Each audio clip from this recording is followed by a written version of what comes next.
কোনো প্ল্যান ছাড়া আমরা 14 গোষ্ঠী মিলে বেরোই পড়ছি দীঘার উদ্দেশ্যে। গরম যা পড়ছে আমরা দীঘায় যাবো না একই হতে পারে? কিন্তু দীঘা স্টেশনে নেমে এমন কিছু বাজে কাণ্ড হলো যে আমরা পুলিশ ডাকতেই বাধ্য হলাম। আর তোমরা প্রায় সবাই জানো আমাকে উঠলো ভাই তো কটক যাই, তো দীঘা যাওয়ার জন্য সেরকম কোনো প্ল্যানের দরকার হয় না। আর আবারও শিয়ালদায় সেই ভাইরাল রাজুদের সাথে দেখা হয়ে গেল। তোমরা তো জানোই যেই নেই যাই না কেন কি পরিমাণে কাউতালি করি। তো দীঘায় গিয়ে কি কি কাউতালি করলাম, কি কি খেলাম, আর এই গরমের মধ্যে হোটেল প্রাইস কেমন ছিল সবটাই তোমাদের সাথে শেয়ার করব। তো চলো গাইস পুরো ভিডিওটা প্রথম থেকেই শুরু করি। তো হ্যালো এভরিওয়ান, দেখতেই পাচ্ছ এখন বাজে ভোর 3:14 আর আমরা পুরো গোষ্ঠী মিলে যাবো দীঘায়। তার জন্য ব্যাগ পাতে গুছাই নিয়ে চলে আসি হাবড়া স্টেশনে, টিকিট কাটে ট্রেনে উঠে গেছি। আর আমাদের পুরো গ্রুপটা কিন্তু ঠাকুরনগর থেকেই ট্রেনে উঠেছিল, শুধুমাত্র আমি আর আমার বর হাবড়া থেকে উঠেছিলাম। ট্রেনে উঠে বসতে না বসতে এগে গেলন শুরু হয়ে গেছে। এই ভোরবেলা খাচ্ছে পরোটা, এগে রাক্ষস খাবো না তো অন্য কারো রাক্ষস খাবো? তোমরা একটুখানি কও। যে নেই আমরা যাই না কেন, আমরা কিন্তু সাথে করে উনো নিয়ে যাবোই। উনো আমাদের ভীষণ প্রিয় একটা গেম, তো অনেকক্ষণ ধরে উনো ফুনো খেলে তারপরে আমরা ক্লান্ত হয়ে গেছি গাইস। বসে বসে ক্লান্ত হয়ে ঘুমাই পড়ছি, ঈশা তো এনে শুয়েই পড়ছে। আর তারপর দেখতে দেখতে চলে আসলাম শিয়ালদা স্টেশন। স্টেশনে নামতেই আবার সেই ভাইরাল রাজুদের সাথে দেখাও হয়ে গেল। প্লেটে 3টে পরোটা, আনলিমিটেড তরকারি, একটা আপেল পেঁয়াজ, একটা কাঁচা লঙ্কা, মাত্র 30 টাকা। যাতে হবে না ট্রেনের টিকিট।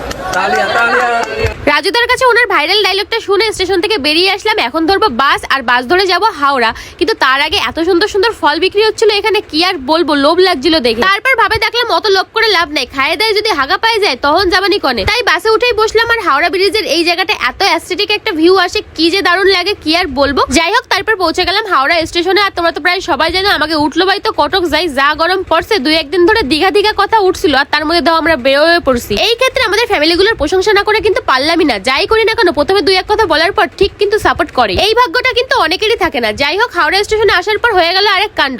ট্রেন টাইম হয়ে যায়, ট্রেন আর আসে না। এই গরমের মধ্যে সময় আর কাটছিল না, কি আর করবো। আমি আর আদিত্য মিলে স্টেশনের মধ্যেই খেলতে শুরু করে দিছি। আমাকে মান সম্মান গাইস কিচ্ছু নাই। আর এই 2 দামড়া পোলা যদি ওই দস্যুর মতো চেহারা নিয়ে আমার ধরে, আমি কি আর পারি? তোমরা একটুখানি বলো। এই এতগুলো লোক আমাদের কাউতালে দিয়ে হা করে তাকাইছিল। যাই হোক তারপরে ফাইনালি আমাদের ট্রেনটা দিল। আর আমাদের ট্রেনটা কিন্তু অনেক লেট ছিল, না হলেও ট্রেনটা 1 ঘন্টার মতো লেট ছিল। যাই হোক ট্রেনে উঠে খুঁজে আমাদের বগিতে গিয়ে সিটগুলো দেখে আমার তো মাথা জাস্ট গরম হয়ে গেল। এত বিচ্ছিরি সিট কি আর বলবো। বাড়ির থেকে শখ করে বক্সটা নিয়ে এসেছিলাম আগেরবারের মতো সারা রাস্তা নাচ করে মজা করতে করতে যাবো বলে, কিন্তু সিটগুলো এত খারাপ কি আর বলবো। নাচ তো আর হবেই না, তাই বসে বসে গান শুনতে শুনতেই যাচ্ছিলাম। ট্রেনে উঠবো, ট্রেনের খাবার খাবো না, এ তো হতেই পারে না। ঝালমুড়ি দিয়ে লোভের চোটে এক গাদা ঝালমুড়ি খাইয়ে দেয়। ঘুমাতে ঘুমাতে অবশেষে পৌঁছে গেলাম আমাদের ডেস্টিনেশন দীঘায়। কিন্তু এই গরমের মধ্যে ট্রেন জার্নি করে এতটাই কষ্ট হয়ে গেছিল যে কেবল স্টেশনে এসে বসছি, আর তার মধ্যে হয়ে গেল আরেকটা বিচ্ছিরি কাণ্ড। আসলে হয়েছিল এটা কি, আমরা মেয়েরা তো স্টেশনে বসেছিলাম, ওইদিকে ট্রেন থেকে কয়েকটা ড্যাশ মার্কা অসভ্য ছেলেরা ভীষণ উল্টাপাল্টা কথা বলছিল আমাদেরকে দেখে। তাই শুনে আমার বদ দাদারা ওদেরকে সেই দিয়া দিল। শেষমেশ তো পুলিশ ডাকতেই বাধ্য হলো। তারপর পুলিশ এসে কিন্তু ওদেরকে উচিত শিক্ষা দিল।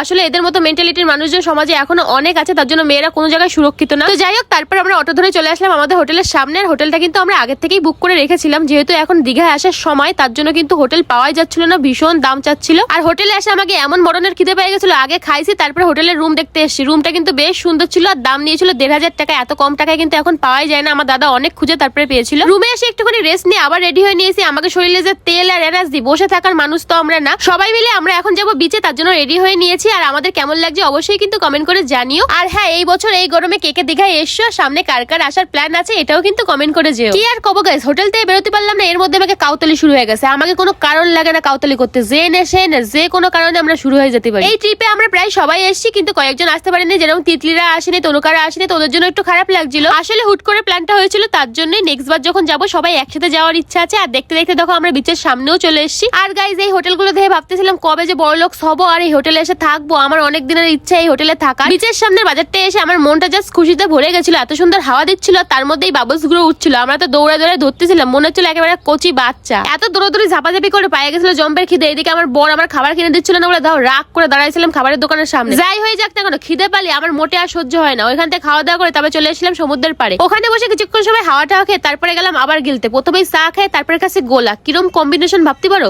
আর তারপরে চলে এসেছি মাছের দোকানের সামনে। এখানের মাছগুলো আমার অত ভালো লাগে না, তাই দেখেই একটু মন ভরিয়ে নিলাম। তারপরে তো খেলাম মোমো, পাপড়ি চাট, আইসক্রিম, যা যা পাবো আজকে সব খাবো। তারপরে দেখা যাবে যা হবে। তোমরা যারা আমাকে ভিডিওগুলো দাও তারা তো ভালো মতোই জানো, গেলো না সাজনরা আমাকে সবার আগে, পৃথিবীতে যাই হয়ে যাক না কেন। ভালো মতো পেট পুজো করে হোটেলে ফেরার সময় রাস্তায় দেখছি এত সুন্দর সেজে গুজে নাচতে নাচতে যাচ্ছে, বেশ সুন্দর লাগছিল কিন্তু দেখতে। তারপরে হোটেলে আসে আবার শুরু হয়ে গেছে আমাকে কাউতালি। সব কয়টা মিলে যে কি পরিমাণে কাউতালি করছি, হোটেলের মালিক যে আমাদের তাড়াই দেয়নি, এই আমাকে ভাগ্য ভালো। তো গাইজ আজকের ব্লগটা এইটুকু। তোমাদের কেমন লাগলো অবশ্যই কিন্তু জানিও। ভালো লাগলে লাইক কমেন্ট শেয়ার করো। আজকের মতো টাটা।